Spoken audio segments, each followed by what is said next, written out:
একটা মেয়ে বিয়ের পরে সবার আঘাত সহ্য করতে পারে, কিন্তু তার স্বামীর দেওয়া আঘাত সহ্য করতে পারে না। কারণ একটা মেয়ে বিয়ের পরে তার স্বামীর সাথে হাজারটা ইচ্ছে পূরণ করার স্বপ্ন দেখে। তার ধারণা সবাই তাকে কষ্ট দিলেও তার স্বামী তাকে কষ্ট দিবে না। স্বামী স্ত্রী শুধুমাত্র রাতে একসাথে ঘুমালে স্বামী হয়ে যায় না।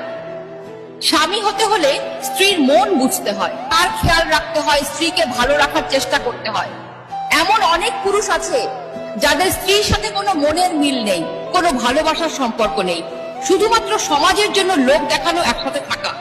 যার স্বামী এমন, শুধুমাত্র সেই মেয়েটাই বোঝে জীবন্ত লাশ হয়ে বেঁচে থাকাটা কতটা কষ্টের।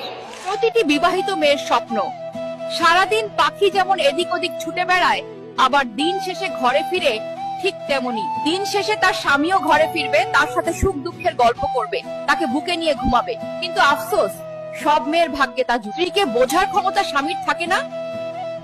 স্বামীরা শুধু নারীদের চিৎকার চেঁচামেচি, তাদের অপমান করাটাই দেখতে পায়। কিন্তু ঝগড়ার পরে স্ত্রীর চোখের জল, স্ত্রীর কান্না, স্ত্রীর মন খারাপ, স্ত্রীর রাত জেগে চিন্তা করাটা তাদের চোখ এড়িয়ে যায়। একজন নারীকে তার স্বামীকে সত্যিই সবসময় কাছে চায়, আপন ভাবে সমস্ত কিছু বলতে চায়, কোনো বিপদে প্রথমে তাকেই পাশে চায়। এটা বোঝার ক্ষমতা বোধহয় স্বামীদের কোনোদিনই হবে না। আপনারা কি একমত আমার সাথে?